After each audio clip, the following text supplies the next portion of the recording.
Okie dokie. All right.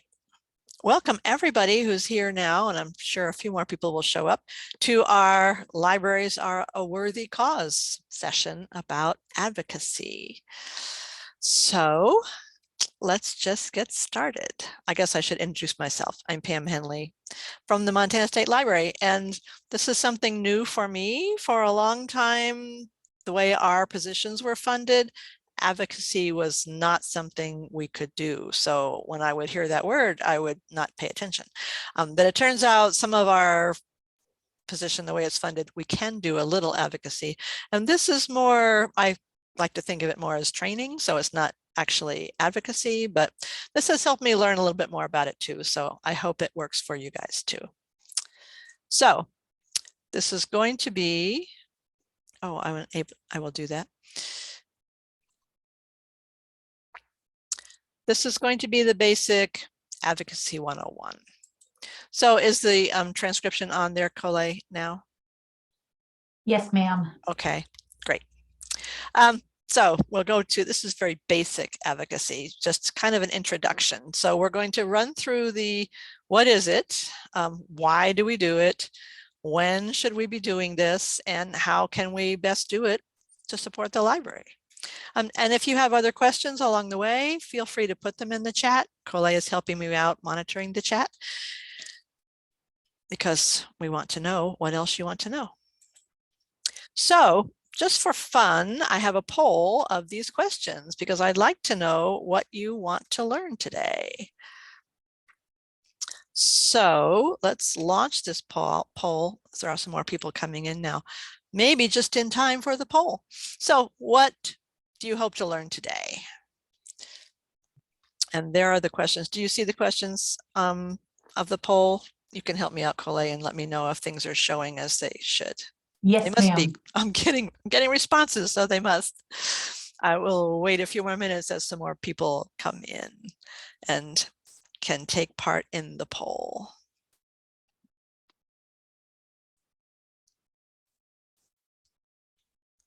And if there's something else, you can put that in the chat also. I mean, I just kind of went through some basic questions of what people might want to learn, but I can't think of everything. So I would love to know if there's something else we can talk about or we can think about for a future webinar or something like that.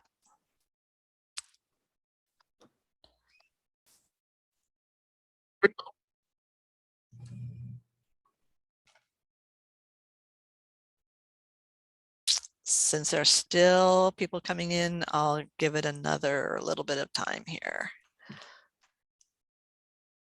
before I end the poll.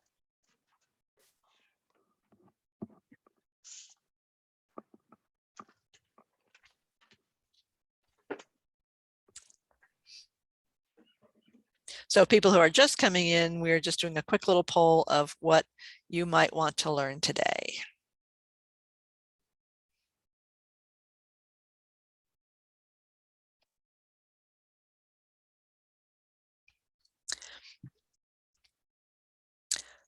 Okay, we'll call that good. And the results, because you might want to see them, improving support for the library is a big thing, so we can be talking about that. All right. So are we back on the PowerPoint again, Colette? Yes, ma'am. Okay, good. All right, so improving support for the library was a big one. So let's start at the beginning. What is advocacy? And I always have to just start with definitions so that I'm clear about what I'm talking about and I'm not making assumptions. So go straight to the dictionary, the act or process of supporting a cause or proposal. That's a pretty basic one. So I thought, well, okay, that doesn't really tell me much. So I went a little farther. Of course, I went to the American Library Association, and they have an interesting one about the ongoing process of building partnerships so that others will act for and with you, turning passive support into educated action for the library program. That seemed like a pretty good one because it was library focused, and I like that one. But if you look around on ALA some more, they have another one. the act of turning passive support into informed action, persuading in favor of something such as a cause, idea, or policy.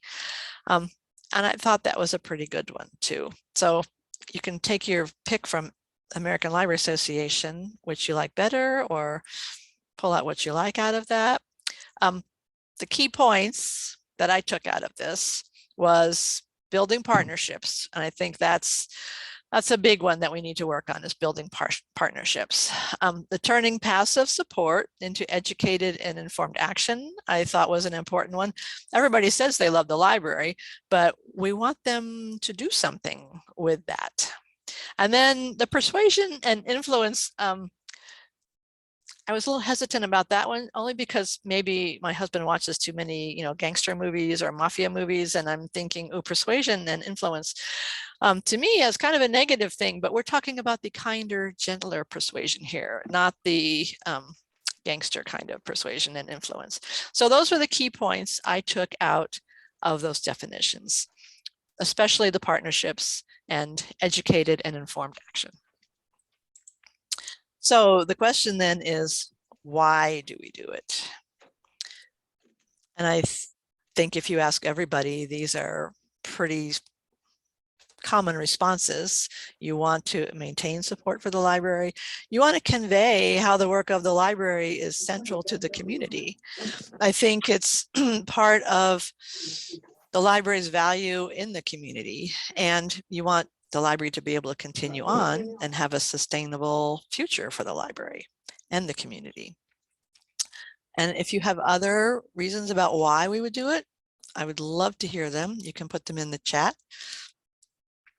or unmute and talk about it. This doesn't have to be me talking the whole time. We can have a little bit more of a discussion, which we will be doing. I want you to get your thinking caps on soon, because you will be doing some thinking and participating. It's not just me talking the whole time. So those are, I think, the basic reasons of why we're doing advocacy. So what I would like you to start thinking about now is why the library matters to you. What value does it bring to you? And what value do you see in the community?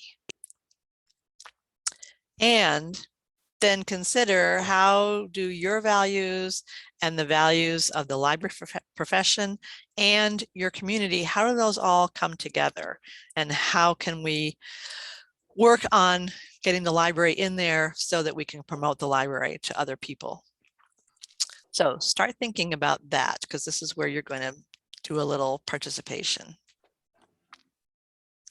And I also wanted to say how advocacy, to be really effective, it does need to be a little personal. So you need to be able to say, why does it matter to you, and really convey that to someone else so you can be persuasive. So I find it helpful to just kind of make a little list.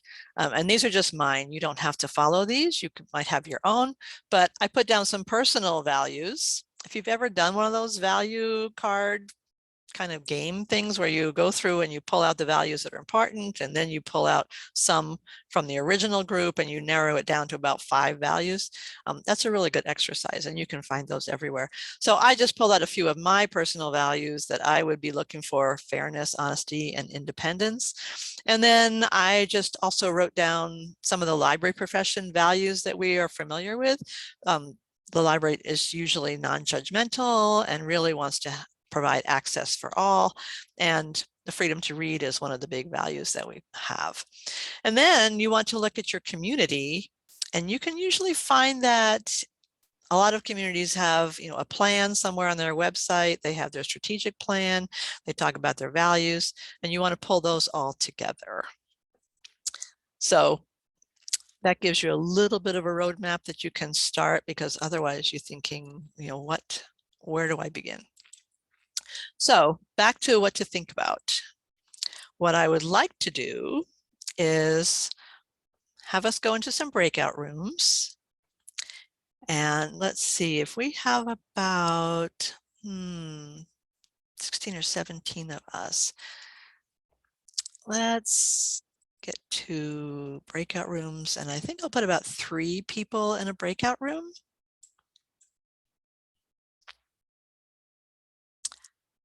And we're just going to assign them automatically. And we're going to make, let's do about 6 breakout rooms. So I'm going to create some breakout rooms. And I would like you to think about this. I'll leave this slide up so you have it in front of you.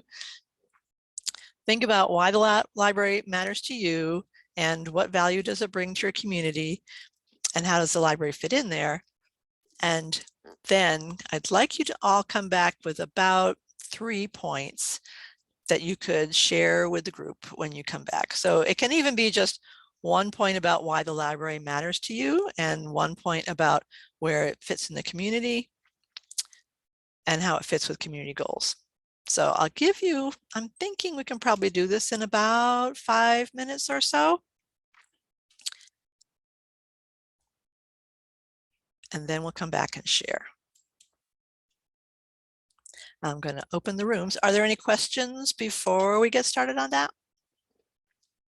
One question was about having access to the slides, and we will post the slides with the recording. Perfect. Yes, definitely. Yeah, this will be up on the library's, the state library's YouTube channel soon, and we can put the slides along with it. All right, so we'll see who ends up in what breakout rooms. And I might drop into some of the rooms and talk to people. So have fun for about, where's my clock? About 5 minutes or so. Okay, let's go.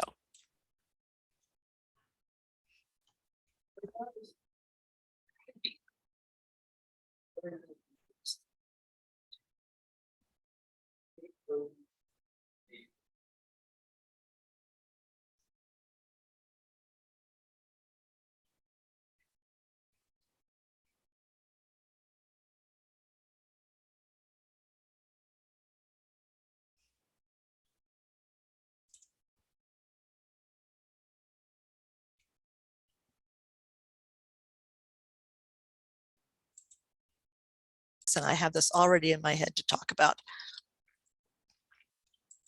So I just made a list of personas, we'll call them, that you can think about, but you can think of somebody else either in your community, something that you can relate to, someone that was going to have an interest in supporting the library and who they might be talking to. And I just put a list of stakeholders that I can come up with, but you can certainly come up with some on your own. And you're going to be one of these people. What is a message that you want to present to one of these stakeholders that might resonate with them and might get them to support the library, might persuade them that the library has value in the community that they may not be aware of? Because sometimes we know, a lot of people say to me, well, my county commissioner never comes to the library. My city commissioner has never been to the library. They don't have a library card. But if you happen to be somewhere and talking to them and you want to generate some support, what are you going to tell them? And it's difficult for you to do it now because you haven't really researched them yet. You may not know what their interests are, but just imagine that you have something you can say to them and come up with some ideas. And we can share some of those when you come back from the breakout rooms also. I'm going to open the rooms again. And so I think you should be back with the people you were before. Oh, I forgot to restart the recording. Did you do that, Colette? I did, but Thank you. A I little might bit have been late. a little bit late. Yeah, I totally forgot to restart it. But we'll pause it again and then we'll start it again. So anyway, I will open the breakout rooms.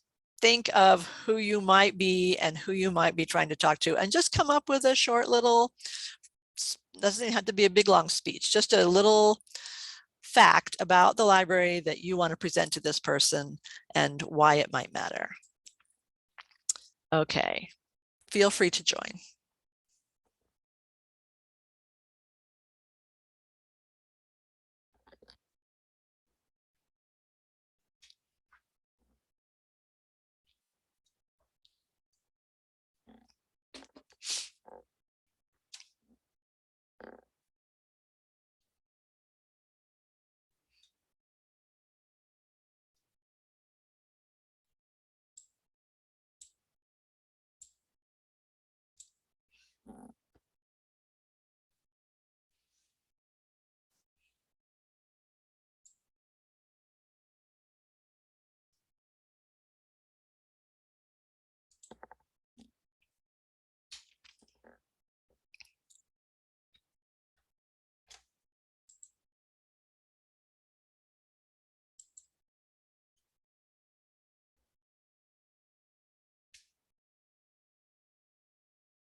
and then just took a. This meeting is being recorded. Oh, sorry. I started the recording again. So has everyone, you're all back from your rooms now. So does anyone want to share, something from your room? Like, did you talk about how you would do it as a specific kind of person, or, really as library director, you would certainly have things you would want to bring up to different stakeholders. So I'd love to hear what a couple of people came up with in your discussions.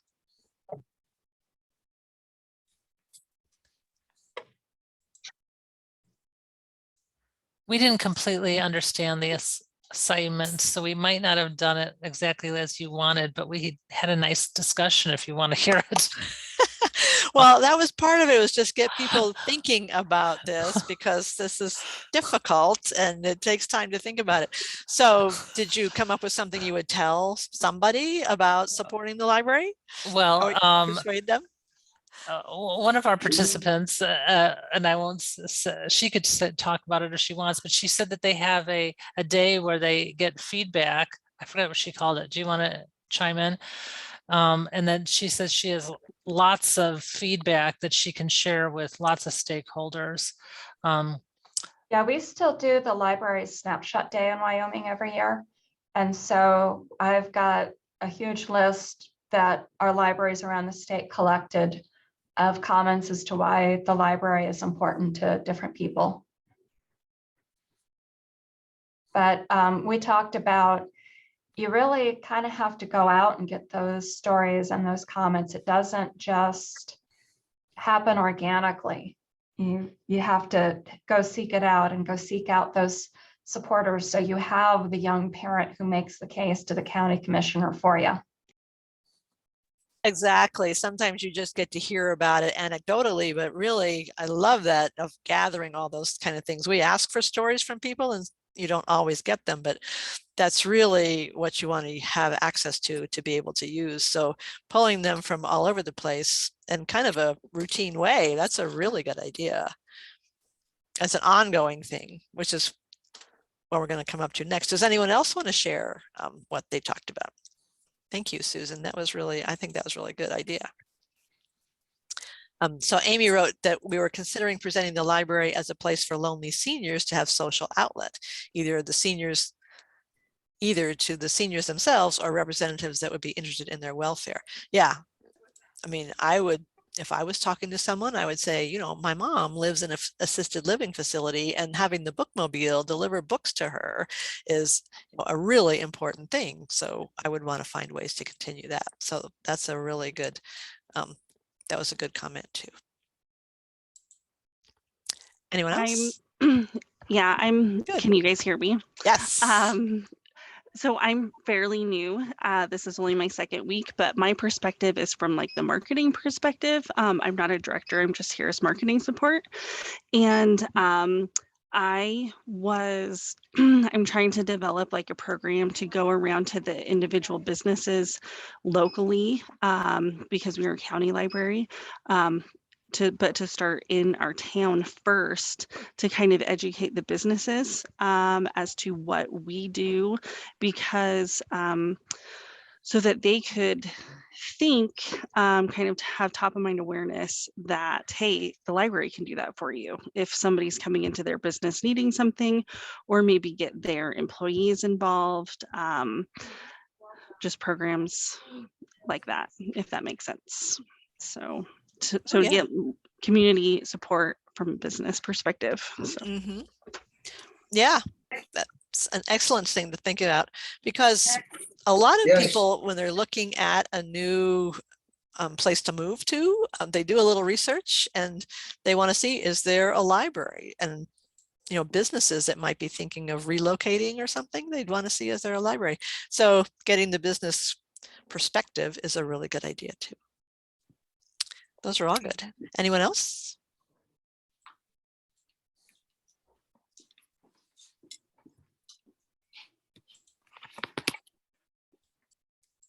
So we will move on to our last question about when should we be doing this advocacy? And the answer is all the time. Like we have talked about, you can't just do it one day or right now because it's legislative session coming up, or it's time to ask for a budget, put in a budget request at the city or the county. This has to be an ongoing all the time thing in the back of your mind, if not the front of your mind. And like we talked about in the definition, the relationships is building the relationships is kind of an important thing. And you can't do that on the spur of the moment. Like I heard someone say once, so I put it in here, you know, one coffee at a time. So you take someone out for coffee and you can talk about the library. That might be, if you're the one-on-one kind of person, that might be the comfortable thing for you to do, is go talk to someone, invite them for coffee, invite the county commissioner, invite the mayor, invite whoever, just to have a discussion about what the library is and what it can do for whatever aspect you're talking about. And the other thing is then just to keep it in your head and be thinking about, oh, I'm going to be at some event that's maybe not library related, not city related, but I'm going to be there, and maybe I'll run into a commissioner or the mayor or someone who has a foundation with a lot of money, and maybe I just need to be ready to say something about the library. So if you've already thought through your values and what you're going to talk about to generate support for the library, when you run into these people, you're kind of prepared. So just keep these things in mind also. It's all the time, and you have to take an opportunity when it comes along, and you never know when those are going to come along. But if you're prepared, that helps. I find if I was prepared, things went really well. So here's another be prepared, because the legislative session is coming up. You can find out who your elected officials are on this website. And for the upcoming session, you can look at bills of interest, which is a pretty fun thing. I kind of like this site. You can look at libraries, and right now there's only 3 for the state library anyway, that are being proposed. So because we did kind of forget to start the recording at one time, I just want to recap a little bit of what we talked about. We talked a little bit about what is advocacy. We talked about why did we do it. And then we talked about how, thinking about what is your style, what are you comfortable doing? Are you the extrovert or the introvert or the great writer or just happy one-on-one or whatever? Think about what works for you so that you can do it well, and come up with specific messages on specific points that you might talk to specific people about, so you're prepared for those. And when we said all the time. Are there any other comments or questions about any of this that we've done today so far?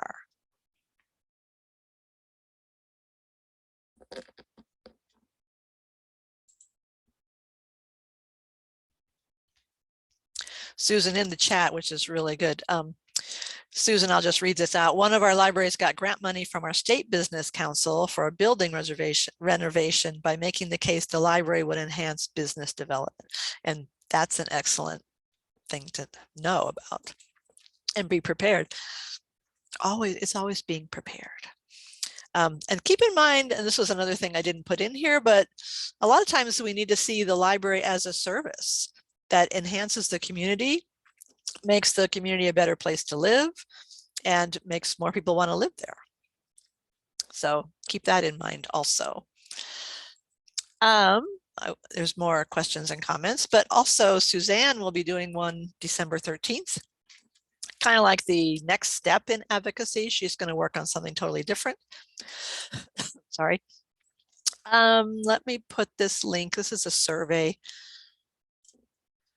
Oh, sorry.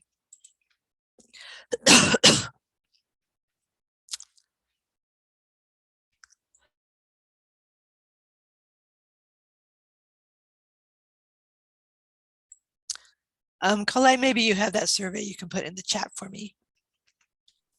Yes, I will grab that. Great.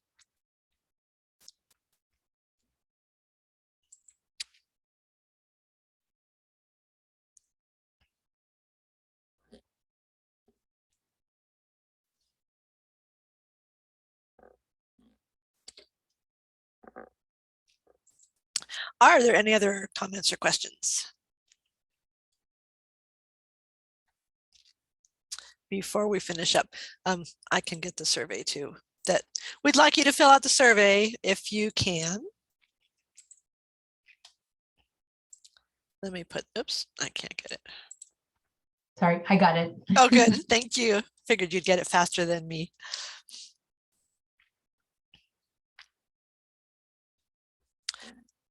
All right. Thanks for coming. And if you, so Colette will be giving CE credit for people in Aspen. I have attendance. Colette, you probably got it also. Otherwise, or you can probably go claim it if Colette doesn't give you the credit. You might explain that, Colette. Sure. So those of you who are in Montana and want to claim continuing education credit, check in Aspen, and it'll be available in the drop-down list of available CE credits. If you have any difficulty with that, please do submit a help ticket through Aspen, and that helps us kind of manage the traffic on any sort of technical glitches that you might have with your Aspen account.